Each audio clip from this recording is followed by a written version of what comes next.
All I cared about was becoming the biggest, baddest, richest criminal. And that was it. That was it. That was it. That was my aim. That was my goal. Killer podcast. KillerKellerOfficial.com. THTC, the UK's leading ethical streetwear label.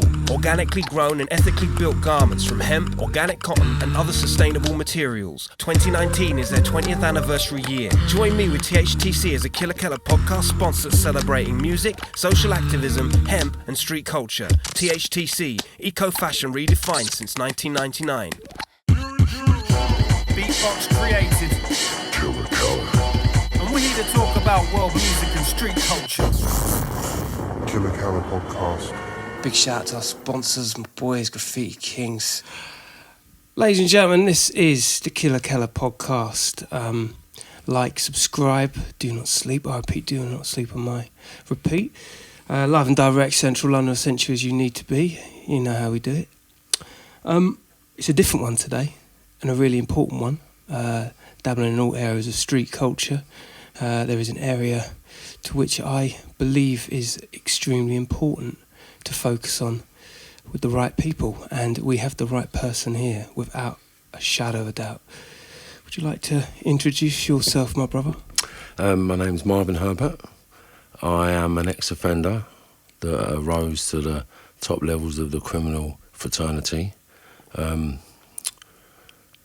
Realised I'd wasted 30 odd years of my life and decided at that stage to turn my life around and use what I've learned throughout my life to develop strategies to help the youngsters change their mindsets onto achieving greater goals in life. That's amazing, yeah, that's amazing. Well, thank you so much for coming down and chopping it up with me. There's a lot of ways and routes we can go to get into this, and from what I understand, being only just met you, there's many junctures in your life. In fact, it's a life of many lives. So I guess the best way to begin proceedings is to kind of chat a little bit about your upbringing and you know where things sort of began to emerge. Where originally are you from? Well, I was originally born in Liverpool. I was originally born in Liverpool in 1972. We lived in Kirby and then Brownlow Hill, which is Liverpool Central. Brownlow Hill, the Bullring. Mm-hmm.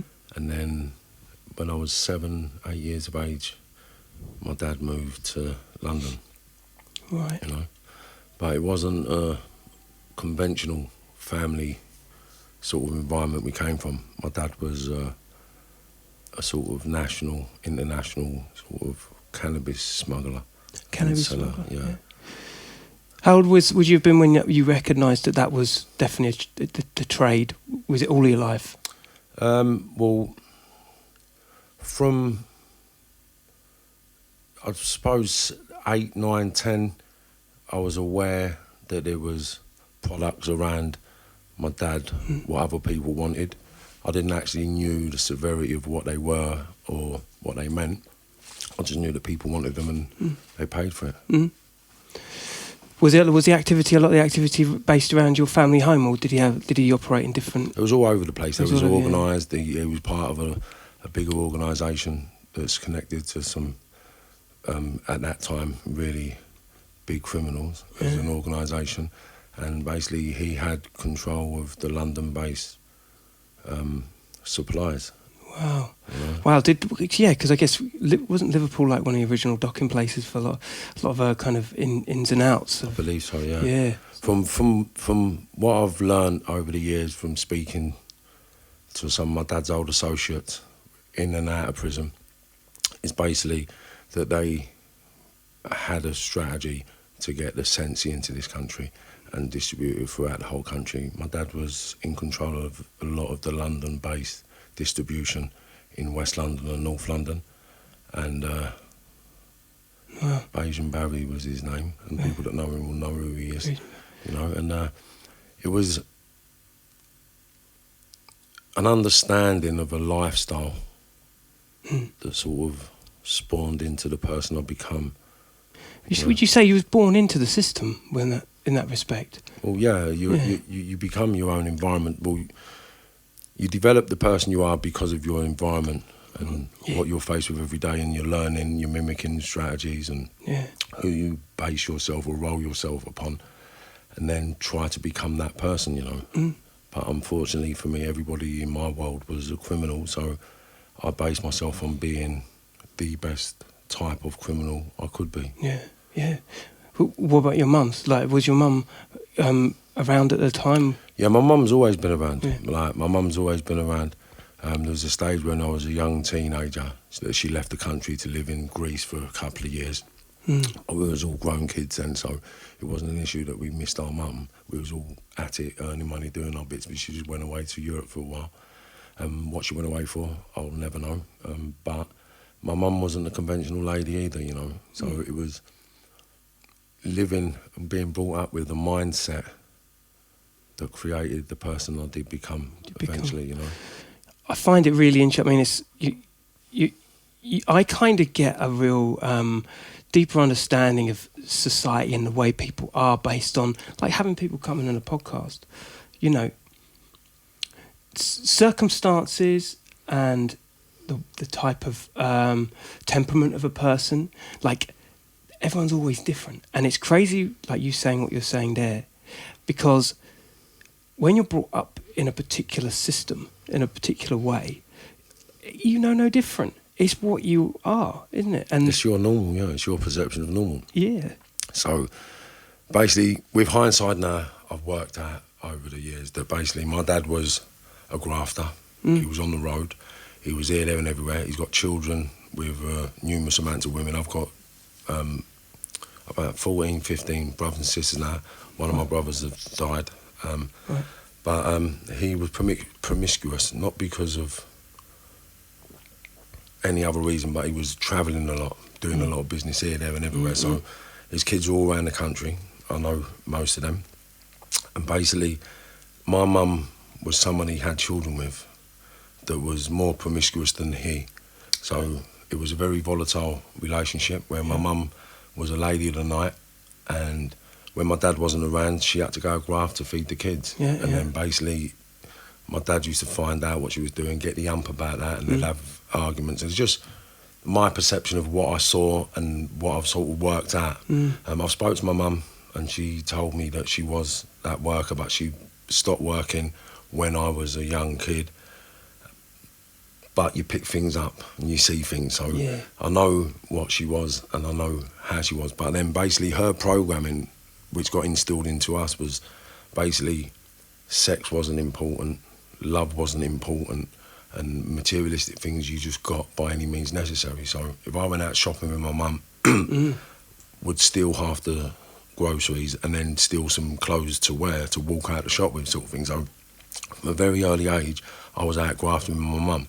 So my normality sort of perpetuated from then. And then you get to an age where you know it's wrong, but what's wrong? You not having what everyone else has got, or you walking around like a tramp? So that ego part of the human species kicks in at that stage of that age of your life, and that's when you start thieving. And that's when... When was this? Was this like 80s, back in the 80s, around the 80s time? So, you know, there's a very opulent era, wasn't it? 82, 83, I really started being active, I think. When I was about 10, 11. Yeah.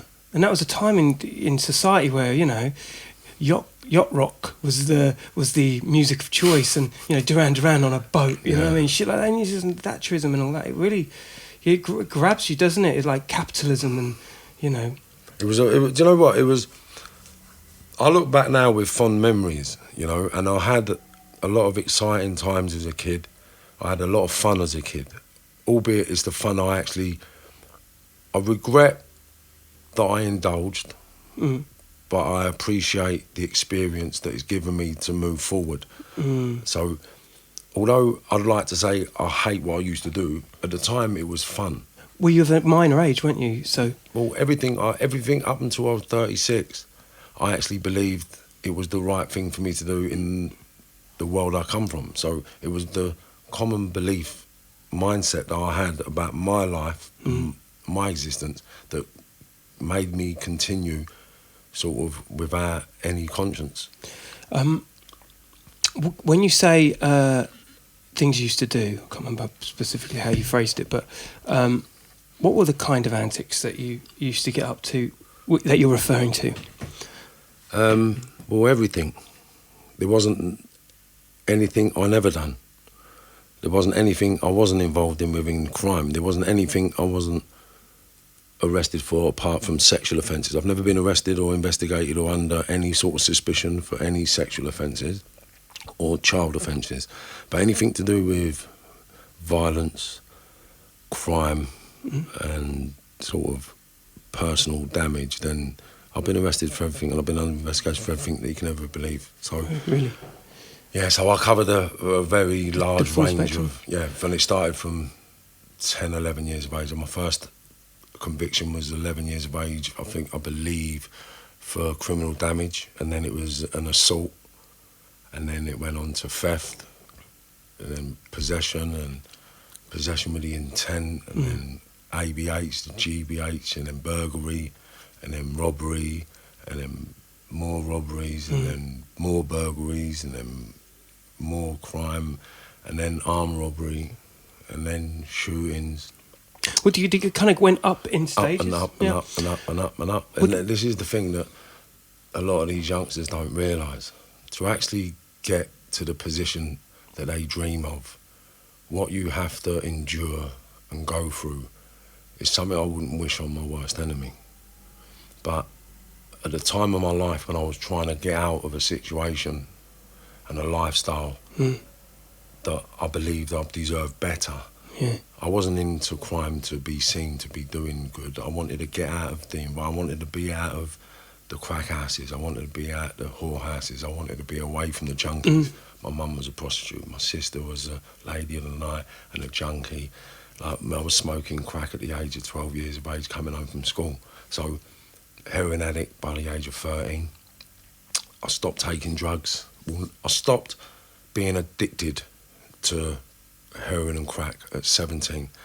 But through my sort of development into being a grown man, I indulged with cocaine, with prostitutes, ladies of the night, and socialising in the party industry, party world, and I indulged with drugs then, but I wasn't doing it every day like crack and heroin addicts was. I was just doing it on a social level, maybe once a week or once a month or whenever I went out, but really astronomical levels. What an astronomical level? Yeah, on just a level, crazy levels. Well, like once a No, it was night? like, basically, if we went out, if we went out to a normal, we went out to a normal party in the West End, and it was like a normal busy club where everybody was going to be at, then I personally would have maybe an ounce of coke, 25 to 30 pills, £3,000 to £5,000, and that was just for me on a normal sociable evening. If it's a night where you're entertaining people and inviting people to your party, then it's between £15,000 and £25,000 and 3-4 times as much drugs. Wow. So that level of partying was very regular and frequent throughout the 90s, you know. Yeah. In terms of crime-related activity from an early age, what would you say you most leaned into? Like, what was the thing that you'd say, oh, you know, that was a lot more up my street, quote unquote? Do you know what I mean? That was the kind of thing that I knew I was really apt at. Well, the only thing that I truly believed I was different and better than everybody else at was violence, if I'm being honest. And it was, I don't know, it's just, I had an obsession when I was a youngster, you know, like I had to be the hardest guy, I had to be the most ferocious, I was fearless, I'd confront 10, 15, 20 people. Not that I'm proud of that, but it was just the insanity mindset that I had at that stage of my life. Had you had situations where you were in front of a dozen people? Yeah. I've been stabbed up, I've been chopped up, I've been beaten. Like, I've only ever been sort of overwhelmed by handfuls of people. So the 3 incidents in my life that I've come unstuck was with first time was 6 people. The second time was about 13 people, and that was in Hoxton. Well, no, the boys was from Hoxton, and there was a place called Poshnosh in Tufnell Park. Right. And these guys came in there, and they took some liberties, and I confronted them. An altercation happened. Basically, I defended myself. By defending myself, I think 5 or 6 of them ended up in hospital. They run out the gaff. I got stabbed, I think, 4 or 5 times. My lungs got collapsed. Wow. And basically, that was one of the time that our class was being beaten up. Another time I got chopped in the head a couple of times with an axe. That was in a nightclub over South London. What? I got chopped in the head with an axe, chopped on the arm, stabbed up the ring. And this was with some really influential people of that world at that time. Yeah. When I make my movie, that might come out at a later date, because it's all true stuff, and I've got to speak to them and see if they mind me talking about that incident. Yeah, of course, yeah. And the third one was a shooting, and I got shot 5 times. Shot 5 times? Yeah. Which is essentially what our conversations initially were hung off. Like, I remember the first time we met, you got the x-rays to prove it, and obviously your eye, you got shot in the head. What goes through your mind when, this is a really broad question, to narrow it down, I think only you could really answer it in a particular way. This is more out of curiosity. What goes through your mind, or did go through your mind, particularly at the age where you were really building up your fearlessness and the violence? What goes through your mind in being so violent and being faced with those situations?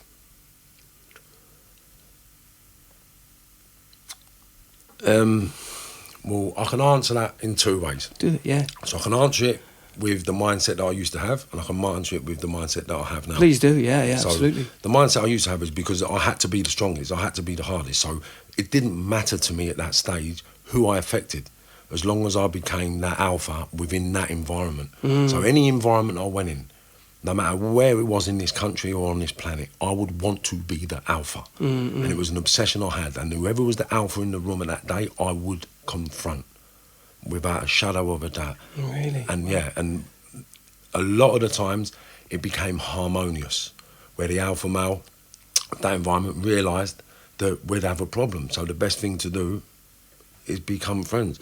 And that situation never happened retrospectively. It was always my own personal insecurities. It was my own personal fears, because I had a fear of losing. Right. But there's nothing worse than losing to a nobody. So my head was programmed, if I'm going to lose to the biggest, strongest artist, and it's going to happen now. And that's it. So it wasn't about it was about making a statement to myself, but it got perceived as different ways. Give me the process then, if you don't mind. Give me the process of you walk, let's, for argument's sake, create a scenario. Okay. So there's an alpha male in a club, you're keyed up, you're going in, and you're gonna clock him, you can survey the area. What's the process after that? I'll just walk straight up to him and say, "What's happening?" Really, even you didn't know him and anything? Yeah, say, "What's happening?" But you clocked him? Where are you from? Yeah. Who do you know? What are you doing here? Yeah. He said, "What are you asking me questions for?" I say, "Because I have to ask you fucking questions, mate. What's your problem?"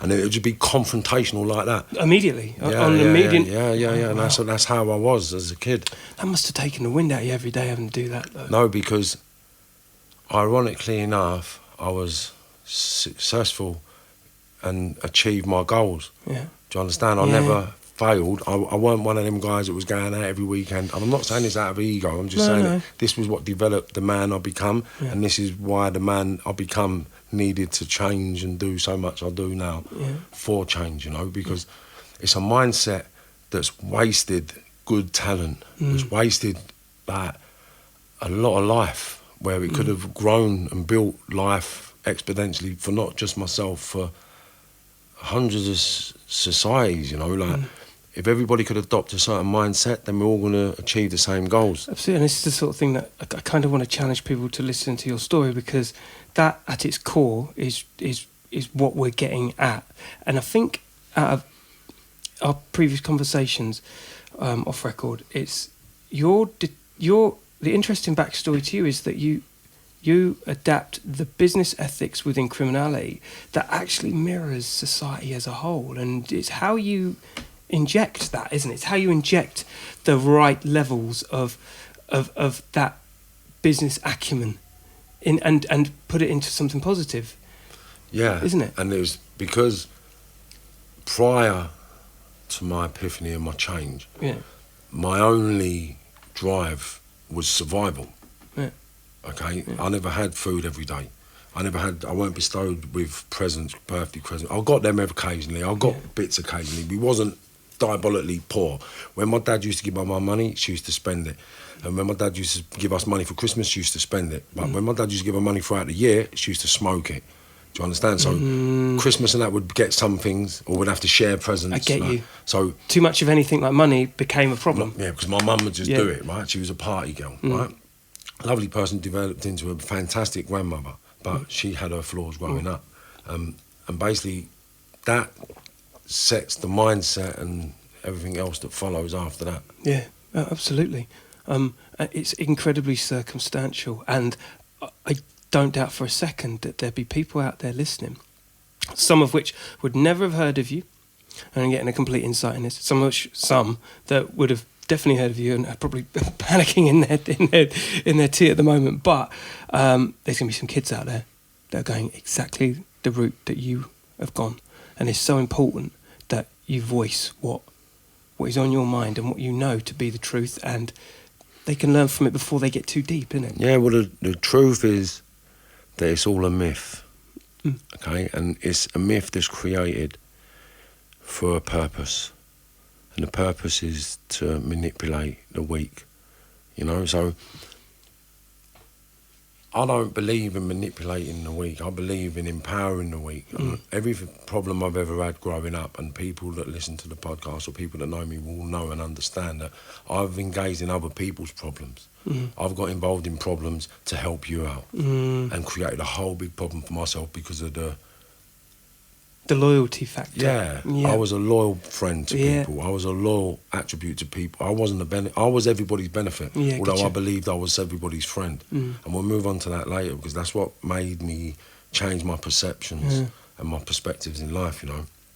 But knowing what I know now, I feel obligated to do what I'm doing now. Like, I'd feel like I'd be a false member if I couldn't come back and say to the youngsters, mate, listen, don't go down that road. Because if you go down that road, you're going to have to do this, and that. And if you end up alive halfway through, it's a miracle. Yeah, lucky. You know? And if you don't go to prison for any of it, it's a miracle. So you're going to prison, you're going to get stabbed, you're going to get shot, you're going to get cut. Or you can go down this road and become a multi-billionaire or a multi-millionaire or a very successful businessman. And it's not hard. And we use that in a way of programs that I have and deliver through the mentoring stuff that I do now in the communities. And we use perspectives, because I know a lot of very wealthy people that come on board with what I'm doing. When we deliver, I say, look, this is a guy, 46 years of age, I'm 48 years of age, we come from the same area, just live 2-3 miles apart from each other, and have done for the last 15 years. He's now worth an extraordinary amount of money, and he is wealthy beyond your wildest dreams. And I'm poor, suffered, broken, but ambitious. And the only difference between him and I is the choices we made as kids. Yeah. The energy and the drive and the commitment. If I'd have put all that energy, drive and commitment into a legal product when I was a kid, I'd be a multi-billionaire myself today. But opportunity is a big part of that. And also, if you were to... I hear that a lot. Okay. Now, when you're broke, you create your opportunities. 100%. Right. Oh my God. Right. More than you do when you've got money. So that answers the argument. Yeah. You're right. Do you think your mindset back? We're only getting into the teenage era of like the 80s at the moment. We definitely want to get more into the other bits. But at that time, would you argue that you gave a fuck? Because at the time you were really on that. All I cared about was becoming the biggest, baddest, richest criminal. And that was it. That was it. That was it. That was my aim. That was my goal. And at the time, it wasn't an ego. It was an obsession. Yeah. It was. This is like, it's like, for argument's sake, if you're an architect and you go to college, university, and you want to become an architect, right? I'd imagine I'd want to be the sickest architect. Oh, Right? yeah. So I just wanted to be a gangster. I just wanted to be a criminal. I just wanted to be an armed robber. I just wanted to be a man that carried a gun and shot people. This was what I wanted as a kid. But here's the interesting thing about your situation compared to others. Like, a lot of people subscribe to that out of peer pressure. There's another bunch, though, like yourself, which almost like you're born into it, and you kind of, if you know no different, then how do you break that cycle? With reality. And this is what I do. I go into these young kids, and I'll give you an example. I was with a young kid the other month, and he's come into the class. I won't mention names, but he's come into the class, and he's I said, "What's the matter, son? What's the matter?" He said, "Nah, fucking this happened and that happened. My mum this and that." I said, "Wow." I said, "That's what you call a bad day." He was like, "Yeah, I can't stand it. I can't stand it." Right? So I was like, "Wow." I said, "Do you mind if I give you a bit of information, young man?" He said, "No." I said, "What time is it?" He said, 11:30. So I said, "Well, imagine this. When I was your age, before 11:30 in the morning, I used to have to listen to my mum getting fucked by a stranger before I could ask for £1 to go to school.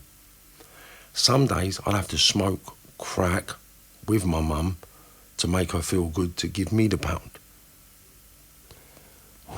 And then I'd have to come to school and listen to people like you moaning about cold milk. When there weren't no milk in my house, son. There weren't even no breakfast.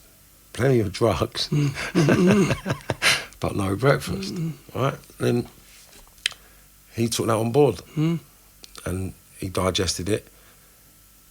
And I believe because of that bit of information, this young man's turned his whole life around now. And in due course, you're going to hear about him, because I'll have him on. Yeah, man. And he's achieving great things now. He's not subversive. He ain't anti-authority. He's at home. He's working. He's delivering. He's developing. He's doing everything he can do, and he's on the right course. That's amazing. Now, you know. That's amazing. And yeah, I'd love to have him on. Go back to the school bit there, where before 11:30, and you're at school and you hear other people complaining about their problems. God, that's just, it's such a poignant thing. Like, how much of your problems would have given you an inferiority complex, like you internalising that pain? Because you're not going to go and tell people that, are you? But I believe this is what gave me that drive. Right, because you turned it into an energy. Right. Yeah, I turned it into anger, and then used that anger just to effectively take liberties, yeah. And that was all it was. Wow. I was just taking liberties as a young man, and I just took liberties with everything and everybody that walked in my path. You were part of a variety of gangs. Yeah. Was this the early 20s? All the way through, really. Really, the gang interpretation, what they use is a little bit sort of delusional kind of, because a gang is just a group of people hanging about with each other, and then they stereotype what gangs do what. But organisation. It's not even organisation. It's just like, put it this way, right? The amount of organisation that's in any gang in central London is zero. Right? It's individual people doing individual things for themselves. There's 3 or 4. Like, say you had a group of 10 people in a gang. Yeah. There'll be 4 groups in that 10 people doing separate things without nothing to do with each other. Gotcha. So they're not actually organised. It's not, the perception people have of these gangs isn't correct. You know what I mean? Everyone's just trying to survive to get out of the ghetto. Right? That's what they're doing. Right? And then behind that facade of sort of success, they're going home every night, and they're struggling how they're going to pay the bill for the consignment they've took, or how they're going to pay the bill for something that someone's run off with. And everybody in the game's got a headache. It's not plain sailing. On the outside, this is why they go out drinking. This is what I used to go out drinking and partying, because you're just burying all your problems. Yeah. You feel good when you're out. I'll deal with that Monday. Oh, I can't deal with that. I better go and rob something or take something off someone and pay back. Oh, and it's just a constant cycle of insanity. Yeah. Wow. So, within those groups, what would you say your key operations was as a person? obviously you were Provider. provider. Yeah. You were the more violent of the I was bunch. the violent attribute, or one of the. I was. Yeah, I was very violent. Yeah. You know, and To what degree? well, I don't know what degree. It's just basically you do anything to survive, innit? So think of it like this: Yeah. I've been stabbed, shot, and beaten. And I've got a stab wound in every part of my body. I've got a cut and a scar on every limb, and I've been shot 5 times. I've been in and out of prison 5 or 6 times. Spent 9, 10, 12 years of my life in prison, and I've had to confront and I've had to fight a hell of a lot of people, and I've done no more to anybody than what everybody's done to me. Of course, yeah. It's a cat and mouse game, isn't That's it? all it is. And whoever's the fittest, strongest and most sensible at the end is the guy. How far did you take your agility in that respect? Like, was it a psychological thing when you're faced with something, like, or was it a physical? Like, Both. both, yeah. Yeah. So you went in. I was in the gym every day. I've never been out of the gym. Yeah. I'm in the gym doing things that people would never dream of. And that was my edge. When everyone out is partying, sniffing, drinking, doing what they do, I was in the gym early doors in the morning, 3 times a day. If I never slept on a motorway journey for 36 hours, I'd make sure I went to the gym when I got to the end.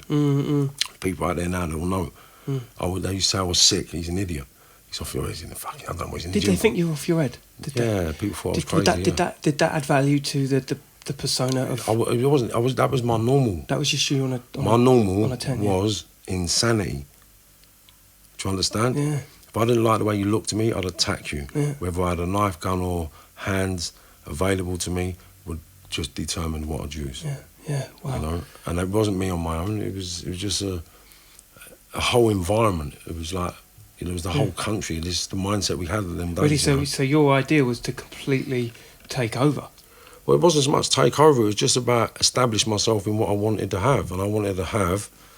Yeah. What did you Everything. want? What did you Everything. want? Everything. Yeah, I wanted to be the guys at the top. I wanted to be the man that give everybody everything. I wanted to be the guy that everybody come to. I wanted to be that guy.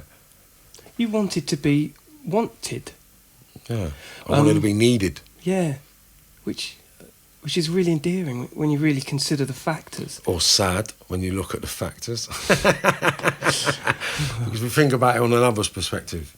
If my mum and dad had given me the love I needed, I wouldn't know what I would have turned into. Well, that's true. What I'd done was just to be loved and to be needed. So I would have done anything to impress anybody. I would have done anything as a kid. Yeah. And I've done it. People that know me will take the geezer was a lunatic.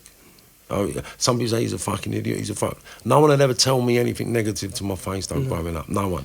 Have you? I mean, okay. I've got a question actually. I want to go back to that. Actually, no, I'm going to stick with that. Has anyone actually ever turned around to you and said what they thought, and you'd inadvertently respected them higher for it, or did everyone always get the same punishment? Listen, I was what I was. Yeah. So if someone told me I was something, I'll say, yeah, I am. But I'll tell you something now, you ain't fucking that, because that's why we're having this fucking problem. Because Right. you ain't doing your fucking job, cunt. Yeah. And that was my And mindset. that's what. Yeah. So get I you. used to get angry when people never done their job. Right? I was there first in the morning. I was there first with the tool. I was last to leave everything. Do you understand? So Wow. I'm prepared. I'm ready. And when you're not prepared and you're ready, you want to fucking moan? No. Then I'd fall out with my own friends because they wasn't as regimented as I was. Quite strategist, isn't it? Everything was military. Everything had to be that way. Wow. Otherwise, you're going to prison. Yeah. You know, and I didn't want to go to prison. I accepted it as an occupational hazard. And when people let you down, like every time I've been to prison, it's down to somebody else taking a plea bargain or making a statement.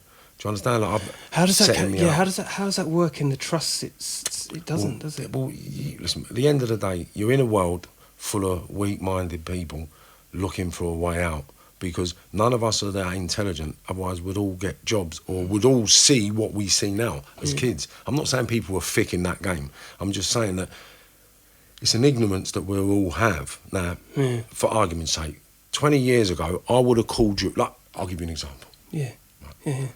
15 years ago, one of my friends said, I'm going straight.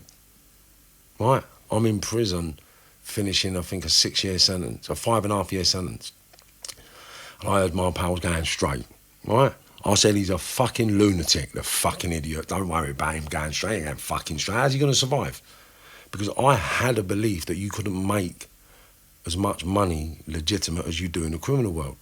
Because I believed that £200,000-300,000 a month, £1 million a year, you can't make legally. Do you understand? Them sort of figures. So when you're touching them figures from an early age, and people that know me know I was touching decent figures as a kid, right? So I'm not here bragging, I'm just saying that what I did earn, I thought was massive. I thought it was the bollocks. I thought I was the governor. I thought I was sensible.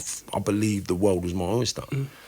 Fast forward 25 years, I realised I was an absolute cunt wasting my life doing nothing, because the people that are actually focused on building businesses are now worth hundreds of millions.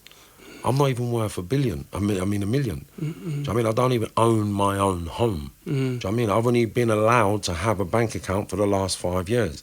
So I've only just started building myself as a human being in society for 5 years, totally. Do you understand? And I've done that effectively well. I've done it perfectly. I've had nothing to do with the criminal fraternity for the last 5 years, and I don't receive any financial revenue streams from that world at all now, because I believe that I have to have my hands clean to actually deal with these kids and let them know that there is another way. And if you focus on building the right strategy with the right product, then you're gone clear. You're clear.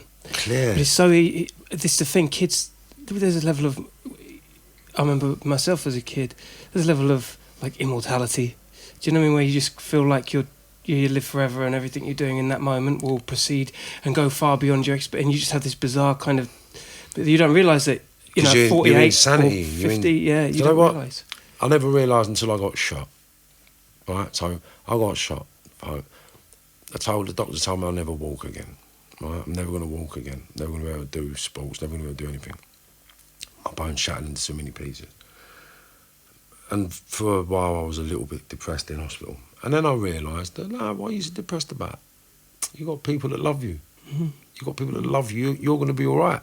You've done so much for people. You've helped people out. You've done prison sentence. You've risked your liberty. You've sat in prison. You've took bullets. You've took knives. You've took everything for other people. Do you know what? You'll be all right. Don't worry about anything. Because I'm asked the question, how am I going to make money? So my little man said to me, don't worry, you'll be all right. You've done enough, mate. 2 weeks later, I've had 5 people come up to the hospital to see me. 3 weeks later, no more. 4 weeks later, no more people. So now I'm in hospital, broken, right? Can't walk, can't do nothing, got no eye, right? Got no eye, all my face is collapsed, my leg I can't move, can't do nothing. Getting told I'm never going to walk again. Thinking all these people that I've looked after and all these people I've helped and all these people I've had this camaraderie with for so many decades, can't even pay £100 a flight to come and say, how you doing, mate? You know?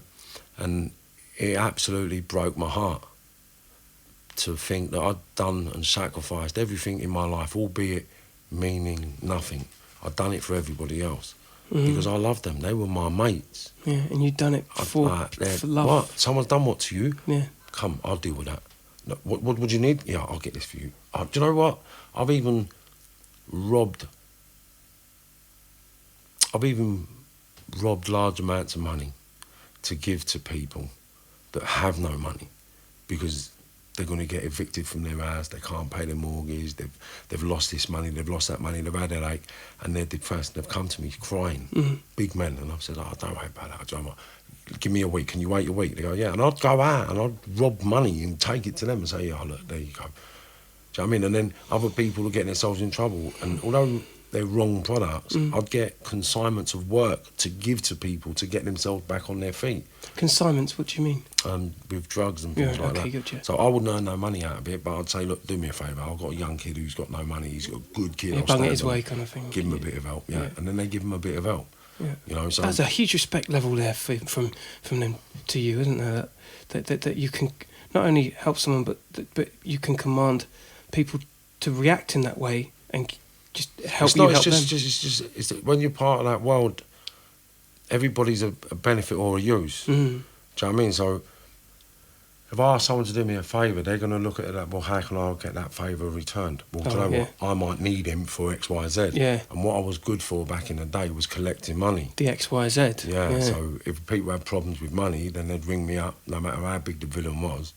If they owed money, then they'd have to pay. Wow. You know, so debt collecting, that was your... That was just what... Look, it was one of many things. I've done anything to make money. That was it. My only goal was to be a successful man and provide a future for my family. And can I ask you, what's the average fee, for want of a better word, on, getting a loan back? Or it's all percentages. Really? Yeah, and it's a percentage based on the amount of time that the money's owed, what you've done to acquire the money back, whether it's retrievable at all or whether it has to go to court. Right. And then it's up to you what you want to do. Yeah. And that's how it is. It's all... Yeah.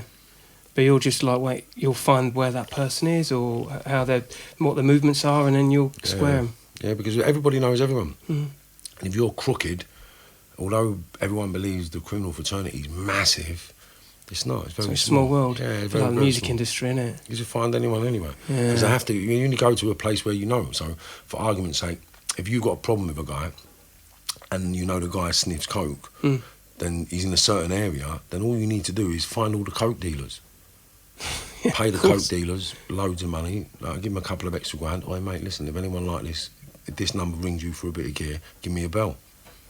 Come below and behold. Hello, mate. Yeah, remember that number you wanted? Yeah, they've rung me. Oh, lovely, mate. Sweet, sweet, sweet. I'm going to come and see you. Go and see him. Do me a favour. Let me know next time he rings you. Next time he rings you, you're there when he turns up to buy his bit of gear. Wow. Yeah. And then it's on. It's simple. Wow. I mean, there's so many intricacies that are really kind of lame when I think about asking them. But I know people out there are just going to want to know. Like, what was the most... Like, what did you roll with? Was it guns? Was everything. It nice? Everything. So you would just be bowling in, like, pinned up. There's just everything. Like, you'd have a tool on you to deal with any situation. Right. Otherwise, you can't deal with every situation you come into. Where'd you get guns from? Where do they come from? They come from various places, right. You know. Yeah, I get it. And I suppose you got backups, and there's be someone out there looking out for you while it's going down. See, this is what people imagine, and it doesn't really go down like that. Really? Because no one's trained, no one's professional. It's just all ego. So when these people get these products put in their hand and they've actually got to go and do something, the reality of the situation changes the whole... Really? Yeah. Of course, yeah, because the adrenaline kicks in and it's not the action movie you think it is. It's not an action movie at all. You're just going through the motions. They're going through the motions and then problems happen and it's all erratic. Yeah. And it's just... Do you know what? It's a sad existence to be a part of when... This is why I want to reprogram the kids, because I feel if my elders had have educated me, the same way I'm educating the kids. So I mean, like, don't get me wrong, like, you can actually make fast money on the street. Not a problem. Yeah. Crash bang one up. But it's the consequences of making that fast cash. Yeah. Do you understand? Like, they don't tell you that you've got to stick things up your ass when you go to prison. They don't tell you that you're going to have to get a drip put up your knob when you get shot. They don't tell you that you ain't going to be able to survive if you get shot in the face. Do you understand? They don't tell you that people are going to actually want to kill you and take what they're giving you. Do you understand? They just tell you how much money you're going to make. They don't tell you that people are going to rob you, people are going to come for you, even your best friends are going to try and snake you. They don't give you that information. They just say, here's a product, go and sell it. Or here's a bit of work, do you want to go and do it? So they use the youngsters to achieve a goal. And I fell into it for a decade, and then I just realised, because I got put in a situation where I had to either do something bad to a kid or get out of the world. And I just decided to come out of it and said to the young kid, if you want to come out, I'll forget about the money you owe me, because I can't take anything from this world into this world. And I'm coming out of it. So I'm going to sell your debt to someone, and give the money away, or you can come into this world with me and forget about your money. And he said, I'll come with you. This episode continues over on your favourite podcast platform. Don't forget to subscribe to us.